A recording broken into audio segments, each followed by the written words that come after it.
Welcome to the Godly Business Podcast, where we discuss sales fundamentals with biblical principles.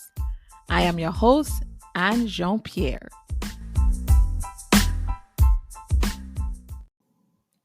This episode of the Godly Business Podcast is brought to you by Better Sales Women, where entrepreneurs learn to master the sales conversation and 3x their income. To learn more, visit bettersaleswomen.com.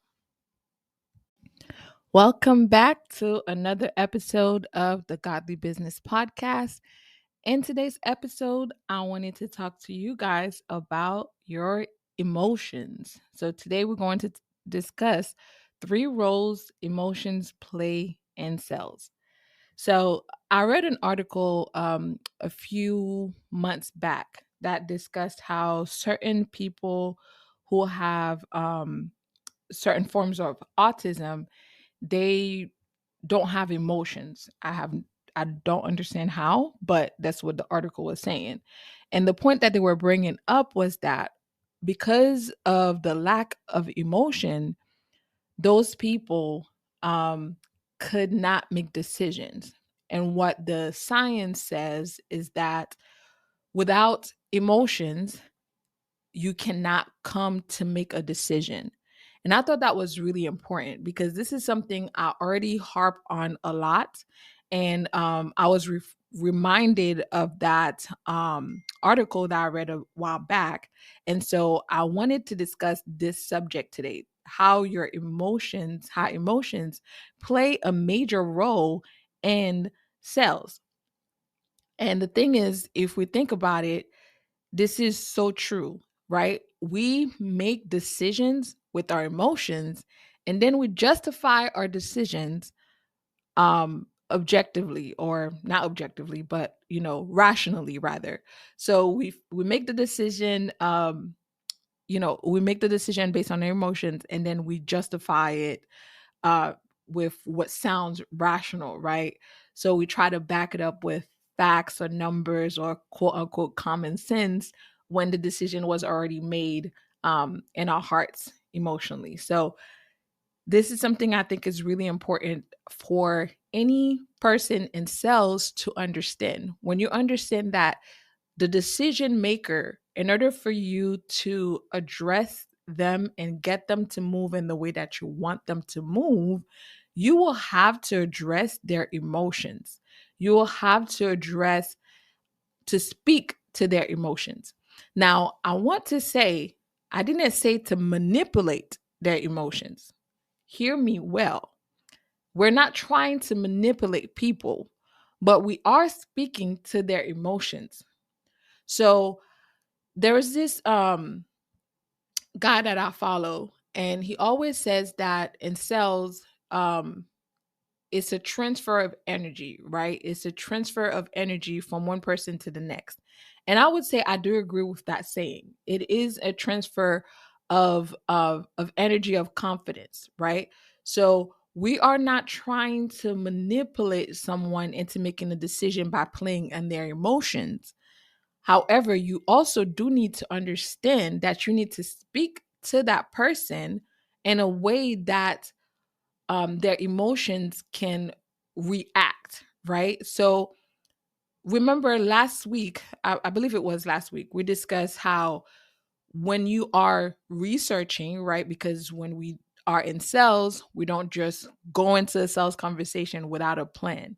So in your plan, you have to learn what your customers' pain points are in order for you to answer to those pain points and try to resolve whatever issue that they have or whatever perception of an issue that they may have, right? So your product or solution is positioned in a way that, hey, I will address this pain point. And we also discussed how sometimes the what seems to be this is the obvious thing, this is what I want, is what they're saying. A lot of times you will find an underlining reason, and truly that's the real reason and that's the real problem that you're trying to solve. And a lot of those things are sometimes emotional based. Sometimes they are fear based. Sometimes they are um, pride based, right? Sometimes they can be, love based. So any of those emotions, you have to take into account and speak to those things to show how you can resolve or bring about whatever it is that they're truly looking for. So that's what I mean when I say you have to take into account their emotions, because their emotion is what ends up making that decision at the end of the day. And then that decision is therefore backed up by um you know reasoning. So keep that in mind. So your decision making comes from your emotion, and therefore so does your clients. Their decision making come from their emotions, and what you want to do is tap into that, understanding it, and figure out how to present to that in order for them to make a decision. We talked about like I think it was either last week or a couple weeks ago, of the example of making a presentation to the head of a department and realizing through conversation that their concern is being bothered by their team member, right? That this product is another learning curve, right? So, or that maybe they want to look good to their other peer and counterpart. Those are emotional based decisions that this person has to make. So, therefore, when you are presenting it to them, you need to present your solution on the basis that is going to address those concerns that he or she may have, that they may not be blatantly telling you, but you find out that's what it is, right? So, you are answering their question and letting them know, hey, not only is this going to do XYZ, but you're going to be ahead of all the department because you have this software. You speaking to their emotions. So that was the first part, right? Emotions help us to make decisions. So therefore, you need to speak to it. The second thing that when it comes to emotion is, or the psychology of emotion, if you will, is most humans will make a decision when faced with two decision, whatever decision will make them avoid lost. So loss aversion is a big driving factor in decision making. So there was this example that was given of, let's say you have two roads you can choose. Either one will lead to the same place, and you come to that fork and you see me and I say, hey, you could take the left and you have 100% chance of getting $100 if you make a left. Or you could make a right and you have an 85% chance of making $15,000. Now, looking at those facts, 85% is a really high, percentage toward what I want, right? 85% chance of me getting $15,000 is still good. But what you will find is that most people will choose the 100% chance of getting the $100 versus the 15% possibility of not getting anything, even though we're talking about like 15,000 times more, 1,500 more um times what they could get going to the left. So this is what loss aversion does. Loss aversion, people do not like pain. So what they do is they try to avoid pain as much as they can. So they will choose the what would on paper seem to be the least um the less favorable results or outcome, just to avoid pain, just to avoid the possibility of losing, right? It could have been that even if you go to the right, you will still get that $15,000. But because I said, hey, there's an 85% chance you will get it, which means there's a 15% chance you might not, people will just be like, you know what, I'll take my chances over 100 because I know I will get $100. So understanding that aspect of sales does another thing for you. What it does is it allows you to understand how to position your product, how to speak, again, not manipulating, right? We're not trying to manipulate. And I say that a lot because some of the sales training that I personally have been through, trained through corporate America, have really harp on that thing, but in a way that is manipulative. And, as Christians, and as a Christian entrepreneur, I do not promote that, because to me, and what the Bible says is it's witchcraft. You know what I mean? So that's why I'm harping on the fact that you do not want to manipulate emotions. You want to work with the person's emotion, but also understanding that people will try to avoid pain as much as possible, even though logically it would make more sense to go with the risk of possibly losing. That's what you need to understand when you're making your presentation, and how to um, present your offer in a way that will promote the person feeling more confident and going with whatever decision that they need to make to get you to close your sale. So that's where I'm getting at. So making sure that you have the discussion and understanding what loss aversion is, and how much people really, really don't like to lose, even though they will make decision that just doesn't make any sense. So loss aversion is something that you need to understand, and you need to practice, and you need to be aware of on how to present yourselves in close. Lastly is addressing your own emotion. Now, I've talked about this so many different ways by now, I feel like, on the podcast, um, about how your perception of something, whether it sells, the customer, your product, whatever it is, if your perception of the product or service that you're offering, or that you have a negative perception around sales itself, and then you're trying to present that, the customer or your prospect will inevitably feel that. Again, if we're agreeing with, I cannot remember his name so right now, but if we're agreeing with the concept that cell is a transfer of energy, and he talks about transferring the energy, pretty much transferring confidence to transfer a certainty to your customers, which I completely agree with. Right, you trying to make your customer confident, you're trying to transfer your level of certainty to that customer, so they could make that same decision that you've come to, right? Which is, hey, my product, my service is the best for you. You have to take into account your own emotions and how they may be either helping you or sabotaging you, right? So one of the things that I often see is people look for sales motivation. And to me, I don't get that. Um because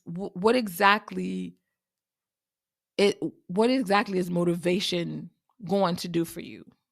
It's what I'm trying to understand, right? Because I feel like what they're looking for is a way to feel confident, to move in confidence, and to be very like hype, I guess, or have high energy and things like that. But I don't know if necessarily that what you're looking for is motivation, right? What you're looking for is confidence. And the way that you get confidence is learning the proper skills in order for you to grow in your business, in order for you to be able to close more sales. That's how you grow in confidence, not necessarily motivation. So if everything that you are doing is getting you the skill set that you need to become more confident and therefore close more sales, you will be, you won't need quote unquote motivations to move forward. But do whatever, with all that being said, do whatever you need to do in order for you, when you are in front of your prospect, you are not dropping the ball when it comes to that transfer of energy, as far as transferring that, hey, I am very confident, I know what I'm talking about, I stand here because I know my product is great for you and can do something. So make sure this is something that you address. Now, the other thing about, your emotions and transferring confidence and things like that, you need to understand that when the customer, and I've talked about this, I don't even know how many times, but when you are talking to your customer and you are trying to convey to them that they need to trust you, that you're a expert in your field and all of that, and then when you come to the money conversation, that confidence dwindles, you also affect your customers' emotions. I'm not going to continue much more on that subject because, again, I feel like by now, you guys, if you've listened to multiple of the episodes, um you know you know how that can shift things and therefore lose the sale. But having the confidence to speak to your product, having the knowledge because you planned, right? You know your product, you know your customer's pain point, you know how you can resolve those things, you know how to speak to their emotions and to speak their language to help them to make that decision. You know how to address this concept and navigate the relationship between loss aversion that most people have. You will be confident in closing your sales. I do not say fake it till you make it, because I don't believe in that. There's a whole other situation when it comes to that, that I don't believe in. However, I do feel that you need to step into whatever thing you can be confident in, right? So let's say you're like, hey, I'm not a confident salesperson. Like, for whatever reason, you have this narrative in your mind that you're not a confident salesperson. Well, the first thing that you need to take into account, what are you confident at? So focus on that, right? So if you're not great at XYZ or whatever you think that you're not great at, think of whatever it is that you are great at and stand in that, if that makes sense. So if, like, I would consider myself to be a great teacher. I love to educate people. I feel like the way I explain things, most people will get it, versus if someone else explained it, it may be a little foggy. So for me, I would stand, let's say I was super anxious to speak to customers or prospect about products, and feeling like, hey, I don't know how to sell. However, I know, hey, I can explain this to you, how it can help you. Stand in that. Don't focus on everything else. You know your product, stand in that. And as you gain confidence in that aspect, you will slowly get confidence in other aspects, because that's what confidence is building a skill set. In order once and as you build the skill set, you will have the confidence needed in yourself. So I hope all of that made sense to you guys.